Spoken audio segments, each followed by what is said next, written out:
저는 갈라디아서 6장 1절부터 2절 말씀을 가지고요, 짐을 서로 지라 라는 제목으로 말씀을 나눠보고자 합니다. 말씀을 나누기 앞서 또 많은 소식과 걱정과 염려 속에서 저를 위해 기도해 주신 우리 담임 목사님과 또 성도 여러분께 너무나 감사드립니다. 네, 덕분에 이렇게 일어나서 또 이 자리에 있게 되는 것 같습니다. 많이 기도해 주셔서 감사하고요. 네, 괜찮습니다. 네. 오늘 우리 갈라디아서 6장 1절부터 2절 말씀을 통해서 짐을 서로 지라 라는 말씀 제목으로 우리가 함께 은혜 받기 원하는데요, 올 한 해 우리 교회의 목표와 방향이 뭔 줄 아시죠? 하나님 중심으로 예배다움, 공동체다움, 성도다움을 함께 우리가 고민하며 나가고 있는데요, 공동체다움, 성도다움, 예배다움 생각해 보셨어요? 웃으시는 거 보니까 안 해보셨는데 이렇게 무엇 답다라는 게 사실 키워드죠. 무엇 답다. 무엇 답다라고 이야기할 때 가장 많이 떠오르는 게 아름답다. 우리 이런 표현 쓰잖아요. 아름답다. 여러분, 여기에 아름이라는 뜻이 무슨 뜻인 줄 아세요? 아름이라는 게 나라는 거예요. 그러니까 우리가 아름답다라고 생각하는 건 결국 가장 나다운 거죠. 자기 자신을 안다라는 것, 내 자신을 내가 안다라는 건요, 나의 행동과 행위의 기준이 되기도 합니다. 왜냐하면 내가 어떤 사람인지 우리가 잘 알기 때문에 내가 어떤 행동을 하는 거죠. 나는 누구인가, 또 우리가 무엇을 해야 하는가, 어떻게 살아야 하는가, 소명을 아는 것, 나를 아는 것에 그치지 않고 우리는 스스로 누구인지 또 창조적인 질문을 하면서 우리의 삶을 만들어 갑니다. 즉 무엇 답다, 무엇 다움이라는 것은요, 우리로 하여금 생각을 하게 하는 질문이기도 합니다. 나다운 것이 무엇인지, 예배다운 것이 무엇인지, 공동체다운 것이 무엇인지, 성도다운 것이 무엇인지, 그리고 결국 교회다운 것이 무엇인지 우리로 하여금 생각을 하게 만든다라는 거예요. 여러분들도 생각을 하셔야 됩니다. 예배다운 것이 무엇이지, 교회다운 것이 무엇이지, 그리고 그 질문에 대한 답을 우리는 이제 만들어 가야 됩니다. 그럼 여러분, 무엇 답다, 교회다운 것이 무엇일까? 우리가 이런 질문을 하다 보면 결국 그 질문에 대한 대답을 무엇으로 할 수 있을까요? 결과로 이야기할 수 있겠죠. 결국 그 결과는 우리의 삶 가운데 맺어지는 열매일 것입니다. 우리 신앙의 열매, 예배다움의 열매, 그리고 그 공동체 안에서의 열매, 성도다운 그 신앙의 열매, 그리고 우리 교회 다움의 열매로 말이죠. 그렇게 열매를 맺는 그 결과로 무엇 답다에 대한 질문은 답이 나오게 됩니다. 저희 아버지께서 귀농을 하셔서 사과 농장을 하시거든요. 귀농하시면 편하게 살 줄 알았어요. 사과 농장을 이제 하시면서 농부는 뭘 할까를 생각해 봐요. 농부는 아무것도 안 할 줄 알았어요. 아니더라고요. 정말 쉬지 않고 움직이셔야 되더라고요. 땅을 가시고 해를 입지 않도록 물도 줘야 되고 뭐 여러 가지 정말 할 일이 너무나 많대요. 근데 때론 정말 열심히 했음에도 불구하고 그 열매가 맺어지지 않을 때가 있어요. 재작년 같은 경우에는 정말 열심히 하셨는데 겨울에 동해를 입어서 과일이 하나도 나지 않는, 정말 열심히 했지만 내 마음과 내 뜻대로 열매가 맺히지 않을 때도 있답니다. 그렇다면 원인을 또 찾아야죠. 그 원인을 우리가 알 수 없기에 우리는 뭐하죠? 하나님 앞에 나아가서 묻고 기도하고 하나님 앞에 그 뜻을 구하고 우리는 하나님께 찾지 않습니까? 예배다움의 열매, 공동체다움의, 성도다움의 열매, 그리고 교회다움의 열매도 마찬가지입니다. 우리가 너무 열심히 하고 열심히 신앙생활도 하지만 때론 우리의 삶 가운데 전혀 다른 열매가 맺히지 않는 것처럼 보이는 우리의 삶도 있고요. 늘 우리의 삶에 그동안 맺어왔던 열매가 무엇인지 우리는 한편으로 되돌아볼 필요가 있다라는 겁니다. 특별히 오늘 우리가 읽은 본문 갈라디아서 6장 1절부터 2절은요, 내일 떠나게 되는 우간다 선교 팀의 주제 말씀입니다. 그래서 짐을 서로 지라가 이번 우간다 선교의 주제거든요. 선교를 준비하면서요, 정말 고민이 많이 되는 게 하나 있어요. 그들에게 어떻게 복음을 전해야 될까를 고민하잖아요. 그럼 여러분, 우리가 어떻게 그들에게 신앙을 전해야 될까요? 우리가 복받은 거, 내가 너희보다 더 나은 문화를 살고 있으니, 내가 더 잘 살고 있으니 이 열매로 그들에게 보여주기만 하면 될까요? 내가 맺은 신앙의 열매가 이런 축복을 나는 받았고 나는 이런 축복을 누리고 있으니 그런 축복을 보여주며, 여러분 예수님을 믿으면 이런 복을 받습니다, 결국에는 그렇게 말하게 될 수밖에 없는 게 복음을 전하게 되는 것일까? 청년들과 많은 고민을 했습니다. 그들이 과연 우리의 무엇을 보고 예수 그리스도를 믿을 수 있을까? 그냥 열매만 보여주기만 하면 될까? 생각하면 할수록 마음에 걸리는 것이 있습니다. 그냥 내가 너희보다 좋은 열매를 가지고 있으니까 그냥 하나님 믿어 라고 강요는 할 수 없지 않습니까? 그냥 그렇게 강요하는 게 혹여나 선교가 될까 봐 정말 마음 가운데 염려와 걱정이 너무 많아지더라고요. 내가 복을 누리고 있으니 너희들도 이런 복을 누려 라고 강요보다는 무엇인가 더 예수님이 우리에게 보여주신 대로 복음을 전할 수 있는 방법이 있지 않을까. 선교를 준비하면서 정말 여러 가지 묵상을, 또 청년들과 예배를 드리며 교육을 하면서 내린 결론이 이것이었습니다. 열매를 보여주는 것만으로 우리가 그들에게 하나님을 전하는 것이 아니라 그들에게 예수님이 우리에게 주신 이 열매를 먹이는 것까지, 우리가 맺은 이 신앙의 열매를 그들과 함께 나누며 그들에게 먹이는 것까지 우리의 선교겠구나. 그럼 우리의 열매를 그들에게 먹이기 위해서 우리가 어떻게 해야 될까? 다른 게 없더라고요. 그들과 우리의 문화가 다를지언정 살아가는 같은 삶 속에서 우리가 그들의 짐을 지고 서로의 짐을 지고 그 마음의 걱정과 염려를 함께 지고 각자가 가진 위로를 나누는 것, 그것밖에 없겠더라고요. 짐을 서로 지는 것, 어쩌면 이것이 우리가 믿는 믿음의 신앙의 가장 궁극적인 모습이 아닐까 생각이 듭니다. 그런데 문제는 어디에 있냐? 되돌아보면 우리의 신앙에 있더라고요. 왜요? 우리의 신앙은요, 열매 맺는 것이 너무나 중요하다라고 생각이 들어요. 열매가 있어야 하나님 그들에게 열매를 먹일 거 아닙니까? 그러니 우리에게 열매를 주십시오. 우리는 여기에 너무 열심입니다. 어떤 열매를 맺을까? 우리는 성경을 보고 신앙생활을 하면서 이렇게 생각합니다. 성경에 이렇게 나와 있으니 이런 신앙생활을 하면 이런 열매, 이런 믿음을 가지면 이런 열매를 맺겠죠 라고 우리는 단지 그렇게 생각을 하다 보니 바리새인들과 율법주의자들과 똑같아지는 겁니다. 여러분, 예수 그리스도를 믿어도 우리가 여전히 부족하고 여전히 우리의 삶이 연약한 이유가 있습니다. 예수 그리스도를 믿어도 우리가 바로 우리의 믿음이 짠 하고 이렇게 이루어지지 않아요. 우리의 믿음이 예수 그리스도를 믿음에도 연약하고 부족한 이유는 우리가 끊임없이 우리의 삶을 살아가며 예수 그리스도와 함께 지어져가는 교회로, 지어져가는 예배와 공동체와 성도로 살아갈 때 우리의 신앙이 영그러지고 익어갈 때 우리의 삶이 우리의 신앙 안에서 발견되어진다라는 거예요. 그것을 뭐라고 이야기합니까? 성화라고 이야기합니다.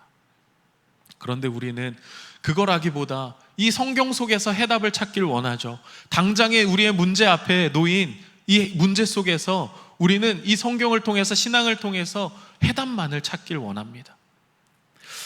하버드 대학교에 있는 에릭 마주르라는 교수님이 있는데요. 이분이 사람들을 이렇게 연구를 하다 보니까 아무리 유명한 강의와 아무리 좋은 강의와 공부라고 할지라도 그것이 일방적인 방향이라고 하면 학생들에게 학습 효과가 떨어진다라는 거예요. 쉽게 말하면 주입식 교육이죠. 그냥 주입식으로 TV를 보게 하거나 아니면 그냥 끊임없이 말로 이렇게 교육하는 것은 그냥 그 학습자로 하여금 더 생각을 하지 못하게 한다라는 거예요. 그래서 이 에릭 마주르라는 교수님이 이야기하는 학습법이 뭐냐면 학생들이 서로를 가르치게 하는 거예요. 학생들이 서로를 가르치게. 그러면서 동료 학습을 통해서 서로가 서로의 부족한 부분을 보고 배우라는 거예요. 그러면서 이 에릭 마주르라는 교수님이 이야기한 게 동료 학습이라는 걸 이야기해요. 일방적인 지식에 대한 전달이 아니라요, 우리가 서로 바라보면서 어떤 뚜렷한 목적을 가지고 우리가 나아가며 서로의 부족한 부분을 보완하는 거예요. 그럼 내가 할 수 있는 것을 이 친구가 못할 수도 있고, 내가 못하는 것을 이 친구가 할 수도 있고, 어떻게 하는 거예요? 서로 짐을 지는 거예요. 그러면서 일정한 목표를 향해 걸어 나아가는 것이 오히려 일방적인 정말 유명한 강의를 통해서 교육을 하는 것보다 훨씬 더 효과적인 교육을 할 수 있다라고 이야기를 합니다. 여러분, 신앙생활도 마찬가지예요. 우리가 일방적으로 은혜를 받고 하나님 말씀 공부하는 것보다 우리가 서로 말씀을 통해서 더 뚜렷한 목표를 향해 나아가기 위해서는요, 이웃과 서로 짐을 지는 거예요. 우리가 서로를 경험하며 사랑하는 방법을 배우고요, 서로 전도를 하며 복음을 전하는 이 과정 속에서도 우리의 부족한 부분을 그에게서 찾고 이웃에게서 찾고 그 이웃의 부족함을 서로 나눌 수 있다면 그 신앙은 훨씬 더 좋은 열매를 맺는다라는 거죠. 그런데 우리의 문제가 뭐라고요? 늘 신앙을 통해서 정답을 찾는 데에만 매달린다고요. 신앙을 통해서 늘 열매에만 집착한다고요.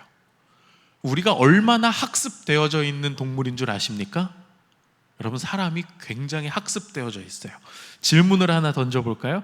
여러분, 포유류가 임신을 하면 어떻게 됩니까? 배가 나오죠. 배가 나오죠. 그런데 여러분, 두더지는 임신을 하면 어떻게 되게 해요? 배가 안 나와요. 헐, 길어져요. 와, 이게 놀랄 일입니까? 어떤 사람들이 이렇게 얘기하면 청년들은 이렇게 얘기합니다. 몰라요. 아주 귀찮다는 듯이 몰라요. 그런데 더한 청년들은 이렇게 얘기해요. 안 배웠어요. 안 배웠어요. 자기는 안 배웠다는 거죠. 합리화하는 거예요. 근데 진짜 생각이 안 나진 않아요. 왜냐하면 우리가 잘 생각을 해보면 하나님의 섭리가 있을 거란 말이에요. 잘 생각해보면. 왜 그럴까요? 사실 우리가 진짜 안 배웠어요 라고, 안 배웠기 때문에, 주입이 되지 않았기 때문에 그렇게 대답을 하는 거거든요. 몰라요, 우리는 지금까지 왜 긴지. 근데 잘 생각해 보세요. 두더지가 왜 길어질까요? 두더지가 배가 나오면요, 얘가 토목공사를 해야 돼요. 땅을 파야 돼요. 토목공사를 해야 되는데 배가 나오면 토목공사 비용이 많이 들어가잖아요. 그러니까 얘 나름대로 그 공사 비용을 줄이기 위해서는 길어지는 방법밖에 없어요. 우리가 조금만 생각하면 추론이 가능하지 않습니까? 사실 이런 것들이 조금 단순해 보이지만 우리가 학습되어진 경향의 문제라는 거예요. 늘 주입되어지고 정답을 암기하고 그러다 보니까 그 지식을 습득하는 것에 머무는 거예요. 결국 우리가 생각하는 것을 막아버리는 거죠. 같은 질문을 신앙적으로 해볼까요? 왜 두더지는 임신을 하면 배가 나오는 게 아니라 길어질까? 요를 신앙적으로 우리가 생각을 해보면 하나님이 그렇게 만드셨겠죠? 라고 그냥 이렇게 하고 끝내버리시는 분들도 있어. 그냥 하나님 뜻이 그렇겠죠? 라고 그냥 넘어가시는 분들도 있다고요. 하나님 마음이니까 다 하나님 마음, 하나님 뜻으로 이제 끝내버리죠. 여러분, 성령 충만하면 어떻게 됩니까? 이제 대답을 안 하시네요. 성령 충만하면 열매 맺습니다. 어떤 열매요? 너무나 잘 알지 않습니까? 성령의 9가지 열매예요. 9가지 열매를 외워야 됩니다. 안 그러면 밥을 안 줘요. 여름 성경학교 때 9가지 열매를 외우지 못하면 밥을 안 줘요, 우리는. 그리고 다 외워야 집으로 갈 수 있어요. 이렇게 하면 사랑을 맺는 열매, 이렇게 하면 희락. 물론 틀린 건 아니에요. 그러나 신앙이라는 것이 그렇게 학습되기 시작하면요, 그 이상을 생각할 수 없다라는 거예요. 성령 충만함, 그 열매, 그래서 우리가 그 열매 맺기 위해서 성령 충만에 집착하기 시작하는 거예요. 열매 때문에 기도해요. 열매를 맺어야 하니까요. 열매를 맺기 위해서 주일 성수해요. 근데 여러분, 잘 생각해 보면 우리의 신앙의 궁극적인 본질은 열매에 있지 않거든요. 그냥 우리 기독교는 그냥 그 열매를 맺는 종교가 아니기 때문입니다. 우리가 성경을 읽을 때 성경을 대하는 것에 있어서 우리 역시도 접근 방식이 주입식이라 그래요. 어떤 정답 찾기에 대한 안식일을 왜 지켰을까요? 너무나 잘 알지 않습니까? 출애굽기 20장에 보면 안식일에 대한 이야기가 이렇게 나오죠. 출애굽기 20장 10절부터 11절에 제가 읽어드릴게요. 일곱째 날은 내 하나님 야훼의 안식일인즉 너나 내 아들이나 내 딸이나 내 남종이나 내 여종이나 내 가축이나 내 문 안에 머무는 객이라도 아무 일도 하지 말라. 이게 우리가 알고 있는 안식일을 지켜야 하는 거예요. 그렇죠? 하나님이 쉬셨으니까 너희도 쉬라. 그런데 여러분, 신명기에는 뭐라고 나와 있는 줄 아세요? 신명기 5장 14절엔 이렇게 나와 있어요. 읽어드릴게요. 일곱째 날은 내 하나님 야훼의 안식일인즉 너나 내 아들이나 내 딸이나 내 남종이나 내 여종이나 내 소나 내 낙이나 내 모든 가축이나 내 문 안에 유하는 객이라도 아무 일도 하지 못하게 하고 내 남종이나 내 여종이나, 여기까지는 똑같아요. 근데 이 다음이 중요해요. 너같이 안식하게 할지니라. 출애굽기에서의 안식일의 강조가요, 하나님의 창조 질서였어요. 하나님이 이렇게 창조하시고 마지막 날 쉬셨으니까 쉬라고 했어. 그게 안식일에 처음에 주어진 거였어요. 이게 신학적인 이유로 우리가 공부를 했어요. 그런데 더 놀라운 건 이스라엘 백성들은 그것이 그들이 살아가면서 공동체 다움을 발전해 나가면서 교회 다움을 그들이 생각하면서 안식일에 대한 규정이 조금 더 발전해요. 어떻게 돼요? 이유가 구체적으로 변해요. 너같이 안식하게 할지니라. 이게 뭐냐면 사회학적인 이유로 발전한다라는 거예요. 하나님이 쉬었으니까 너희도 쉬라. 여기서 내 이웃, 너에게 속한 사람이 너처럼 쉴 수 있도록 이웃도 함께 평등하게 쉴 수 있도록 하라라는 거예요. 그러니까 네가 누리는 쉼을 같이 함께 모든 사람이 평안을 누릴 수 있도록 하라는 것이 결국 안식일이라는 거예요. 나의 안식이 전부가 아니라 함께 사는 모든 사람들이 샬롬과 평화를 누리는 것이 안식일의 목적이라는 겁니다. 그것이 예배의 다움이고 그것이 공동체의 다움이고 그것이 성도 다움이기 때문에 그들의 샬롬과 안식의 이유가 하나님에서 이웃으로 넓어지고 있어요. 이제 조금 더 어려운 질문을 해볼게요. 교회 다니시니까 왜 이렇게 질문만 하냐고 그런 생각하시지 마시고 생각을 해보자라는 거예요. 여러분, 교회가 뭘까요? 교회 다움이 뭘까요? 제가 이 질문을 받을 때도 마찬가지입니다. 우리 머릿속에 무슨 생각이 떠오르죠? 몰라요? 안 배웠어요? 그런 질문이라고 그런 대답이 떠오르기에는 조금 민망하죠. 교회를 다니기 때문에. 근데 진짜 아무도 안 가르쳐 줬어요? 아니죠. 가르쳐 주셨죠. 그런데 우리가 생각을 안 해본 거죠. 교회가 뭐지? 교회 다움이 뭐지?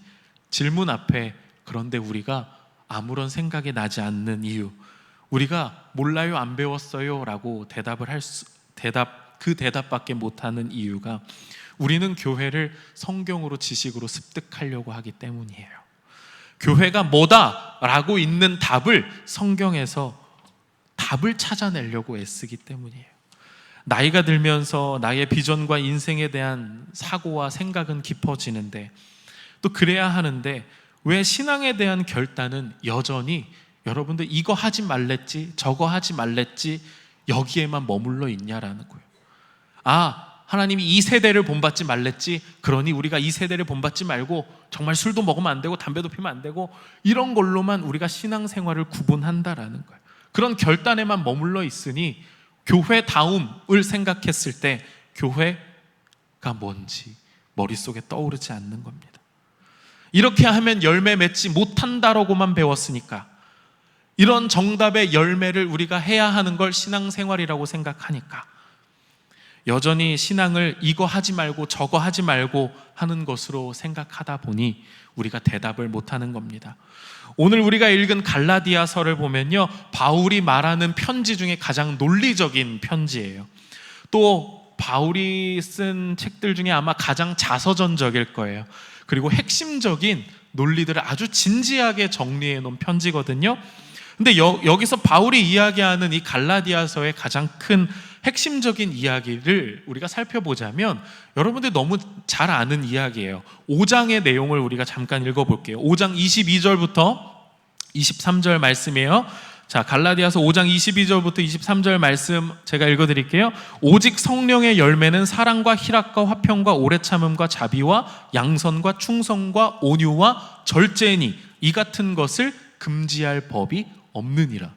잘 아는 말씀이죠. 왜요? 성령의 9가지 열매이기 때문에. 그런데 뒤에 보세요. 맨 마지막 23절 후반에 보면 이 같은 것을 금지할 법이 없느니라. 그러니까 율법은요, 여러분 성경을 율법으로만 우리가 생각을 하면요, 실천 조항보다 뭐가 더 많아요? 금지가 더 많아요. 하지 마라, 하지 마라. 금지가 더 많아요. 즉 무언가를 금지한다는 이미지가 강한 게 뭐예요? 성경이라는 거예요. 우리가 말씀을 볼 때. 그러니 무엇 하지 말아야지를 우리는 신앙생활로 착각하기 쉽다라는 거예요. 그런데 바울이 이야기하는 논지에 뭐예요? 이 9가지 열매를 통해서 율법에서 금지하지 않는 게 뭐냐라는 걸 이야기하고 있는 거예요. 그럼 율법이 금지하지 않는 건 뭐예요? 사랑과 희락과 화평과 오래 참음과 자비와 온유. 이거는 율법이 금지하지 않는다라는 거예요. 그게 성령의 열매인데 이것을 금지할 법이 없다라는 건 쉽게 말하면 이거예요. 율법이 허용한다라는 거. 그러니까 세상이 말하는 법에 대해서도 이 선함을 금지할 법이 없다라는 거예요. 우리는 이것을 성령 충만함의 근거와 열매로 들어왔어요. 뭐예요?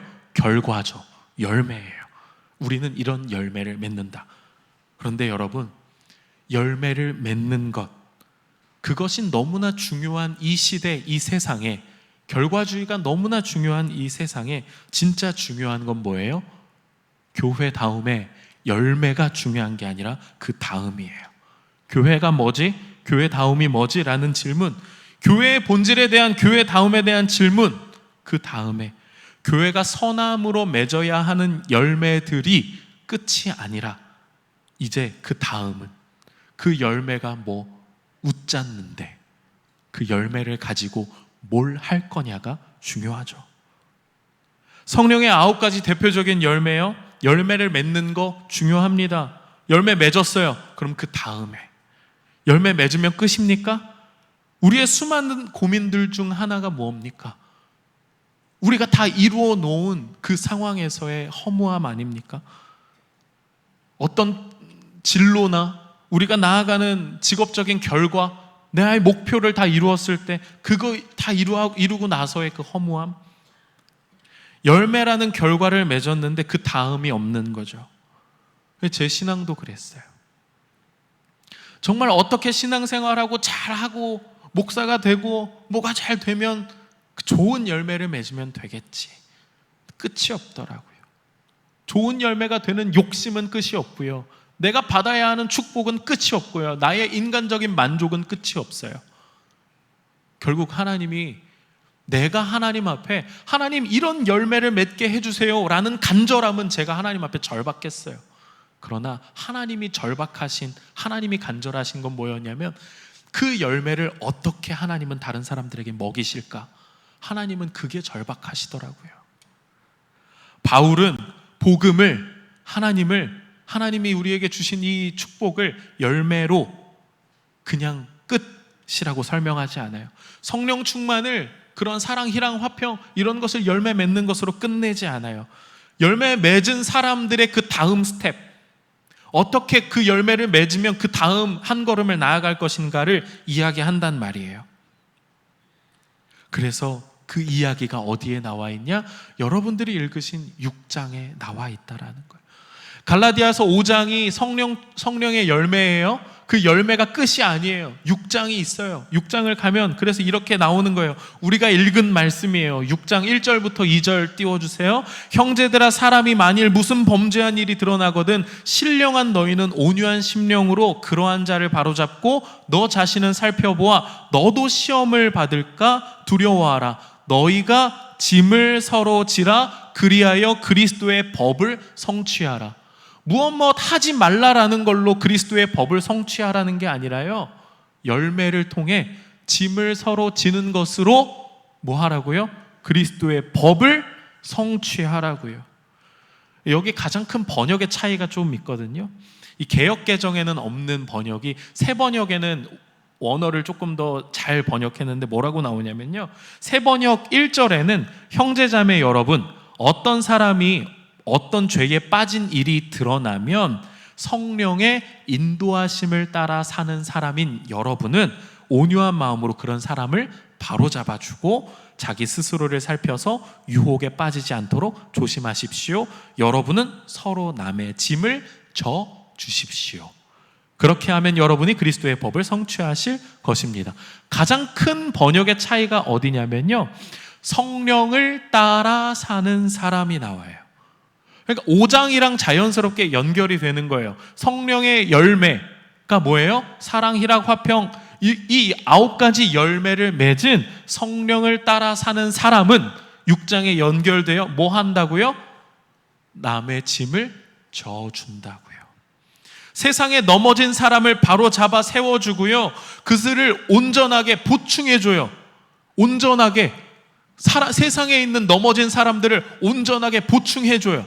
그들에게 에너지를 준단 말이에요. 에너지를 줄 수 있는 방법이 뭐예요? 에너지가 어디 있어요? 열매에 있잖아요. 열매의 과육에 에너지가 넘치잖아요. 그 열매를 어떻게 해요? 그들에게 줌으로 그들의 삶을 온전하게 보충하고 그들의 넘어진 것을 일으켜 세우고 서로 짐을 져달라는 거예요. 서로 짐을 지라. 짐을 서로 지라. 그것이 우리가 성령을 따라 사는 우리가, 성령의 9가지 열매를 맺어가는 우리가 결국 궁극적으로 해야 할 신앙의 모습이라는 겁니다. 아멘. 예수님이 우리에게 보여주신 위로가 그렇습니다. 오늘 우리 찬양대의 찬양도 마찬가지지 않습니까? 일어나라. 우리를 예수님이 일으키신 방법이 무엇입니까? 자신의 몸을 찢어 우리에게 내어주심으로 생명이라는 것을 주셨잖아요. 예수님이 우리에게 늘 말씀하시죠. 수고하고 무거운 짐진 자들아 다 내게로 오라. 내가 너희를 쉬게 하리라. 근데 여러분, 우리가 오해하는 게 십자가에 나가서 내 모든 멍에를 예수님께 다 내어놓으면 끝나는 줄 안다라는 거예요. 그게 그 평안을 그렇게 해서 얻으면 그게 우리의 열매라고 착각하는데, 여러분, 우리가 십자가에 나가서 내 모든 멍에를 내려놓으라가 아니에요. 예수님은 오히려 내 앞에 나와 수고하고 무거운 짐진 자들아 다 내게로 오라. 그래, 너희 짐이 있지? 내 멍에를 매라. 예수님이 오히려 더 그 말씀에서 멍에를 매라고 하세요. 그 이유가 뭔 줄 아세요? 여러분, 소는 겨릿소 2마리가 같이 다녀야 돼요. 한 마리는 경험이 많은 소, 한 마리는 경험이 별로 적은 소. 근데 그 멍에는 2마리에게 같이 씌워야 돼요. 그러므로 인해서 한 마리가 힘들 때 경험 많은 소가 이끌어줘요.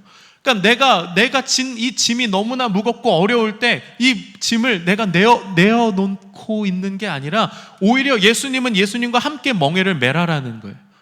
그러므로 인해서 우리가 살아가는 그 모든 발걸음이, 힘들고 어려운 우리의 삶이 예수님께서 지어주시는 그 멍에를 통해서 우리가 그것이 가벼워지는 것을 배워가라라는 거예요. 예수님이 함께 짐을 져주신다. 그것을 우리가 경험하고 그것을 우리가 신앙이라고 이야기한다면 복음을 들고 나아가는 우리의 발걸음 또한 어떻게 해야 합니까? 그들의 삶에 들어가 그들과 함께 멍에를 메고 그들의 어려움을 향하여 나의 열매를 그들에게 나누어 그들에게 먹여 그들을 온전하게 일으켜 세우는 것. 그것이 결국 예배다움과 공동체다움과 성도다움과 교회다움으로 우리가 해야 할 일 아니겠습니까? 사랑하는 여러분, 우리의 신앙 늘 입에 달고 사는 게 그겁니다. 늘 저희 어머니가 저에게 입에 달고 사셨던 게 그거예요. 야, 공부 좀 해라. 공부 좀. 너 공부해서 남 주냐? 공부해서 남 주냐? 이게 늘 저희 어머니가 저에게 입에 달고 사셨던 말이었는데, 제가 목사가 되고 나니 공부해서 남 줍니다. 남 줘야 됩니다. 신앙생활이 그럽니다. 우리가 하나님께 받은 열매, 하나님께 받은 그 사랑 남 줘야 됩니다. 서로 나누라고 주셨습니다. 손님에게 안 익은 과일을 내놓으시겠습니까? 가장 달고 가장 잘 익은 열매를 손님에게 내어놓지 않겠습니까? 우리 역시 마찬가지입니다. 우리의 신앙이 잘 익고 영글어야 하는 이유가 있습니다. 결국 서로의 짐을 지기 위해서. 때론 우리의 기도가 너무 나의 열매로 간절할 때가 있어요. 하나님, 제게 그러면 그런 열매라도 맺게 해주십시오. 하나님, 왜 저에게는 이런 열매도 없어요? 빨리 열매 맺게 해주세요. 우리가 이렇게 간절할 때도 있지만요, 하나님은요, 때를 기다리세요. 하나님이 더 간절하신 건 무엇이냐면 어떤 열매를 이렇게 들어서 여기에다가 먹일까. 하나님이 간절하신 건 나의 열매가 아니라 내 열매를 누군가에게 먹일까. 하나님이 이거에 더 간절하시다라는 것. 결국 익어간다라는 것, 우리가 열매를 맺어간다는 것은요, 우리가 내 스스로를 또 이웃을 바라보는 눈을 모른 채 하는 것이 아니라 정말 우리가 스스로를 희생하여 짐을 서로 져주는 것. 잘 익은 신앙은 그냥 거기서 끝나는 것이 아니라 누군가에게 맛을 내고 또 먹는 사람으로 하여금 에너지를 온전하게 보충할 수 있도록 힘과 영양분을 공급하는 데 있습니다. 열매를 따다 놓고 잘 익었네, 야 이제 나는 만족해 하고 그 열매를 가만히 두는 사람은 없지 않습니까? 이야 실하네 하고 가만히 두는 바보 같은 사람은 없습니다. 열매를 통해 넘어진 사람을 일으키며 또한 그들의 삶을 바로잡으며 서로 짐을 지어 그리스도의 법을 성취하는 것, 짐을 내려놓고 편하게 하는 것이 신앙이 아니라, 나만 평안한 것이 아니라 서로의 짐을 지고 함께 걷는 것. 여러분이 그런 신앙으로 정말 연걸어가고 익어가시길 예수님의 이름으로 축복합니다. 우리가 잘 생각해 보면 우리가 먼저 그 열매를 먹고 있습니다. 예수님께서 우리에게 보여주신 그 신앙은요, 다른 게 아닙니다. 정말 우리가 대하는 빵과 포도주만 봐도 정말 잘 익은 곡식을 빻고 그것을 가루로 다 분쇄를 해야만 빵이 만들어집니다. 열매를 짓이겨야만 나오는 것이 포도주입니다. 그렇게 예수님이 자신의 삶을 빻아 가루로 만들고 찢고 짓이겨 그 삶을 열매로 우리에게 주신 것이 성찬이고 우리에게 주신 생명입니다. 그것을 기억하신다면 여러분의 삶 또한 열매로 세상 가운데 맛을 내며 세상의 사람들에게 귀한 사랑을 공급하는 통로가 되시길, 그러한 열매가 되시길 예수 그리스도의 이름으로 간절히 축복하고 기도합니다.